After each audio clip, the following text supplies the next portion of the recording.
আজকে আমাদের ওই প্রথম গেস্ট আসছেন। Hello guys, welcome to my YouTube channel.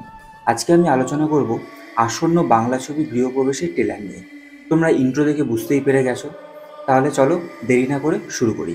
এই ছবির কেন্দ্রীয় চরিত্র তিতলি, মানে শুভশ্রী গাঙ্গুলি, যিনি বিয়ের পরের দিনই স্বামীর পরিত্যাগের শিকার হন। তিনি শ্বশুরবাড়ি থেকেই তাদের যত্ন নেন এবং সংসারটা তিনি চালিয়ে যান। কিন্তু হঠাৎ করেই তাদের জীবনে আসে মেঘদূত, মানে জিতু কামাল। তাদের বাড়িতে পেন গেস্ট হিসেবে থাকতে আসে। তখন তিতলির সাথে একটা গভীর সম্পর্ক তৈরি হয়। কিন্তু এখানেও মেঘদূতের একটা মানে কি বলবো, গোপন একটা রহস্য রয়েছে, যেটা তিনি লুকিয়ে রেখেছিলেন। শুভশ্রী গাঙ্গুলি তিতলির চরিত্রে অসাধারণ অভিনয় করেছেন।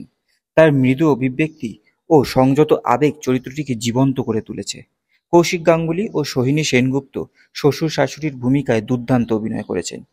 পরিচালক ইন্দ্রদীপ দাশগুপ্ত এই ছবির গল্প সঙ্গীত পরিচালনা করেছেন, যা ছবির আবেগপূর্ণ পরিবেশকে আরও গভীরতা দিয়েছে। ছবির সঙ্গীত ও ব্যাকগ্রাউন্ড স্কোর গল্পের আবেগকে আরও উজ্জ্বল করেছে, যা দর্শকদের মুগ্ধ করবে। সব মিলিয়ে গৃহপ্রবেশ একটি আবেগঘন পারিবারিক নাটক, যা সম্পর্কের জটিলতা ও দ্বিতীয় সুযোগের গল্প বলে।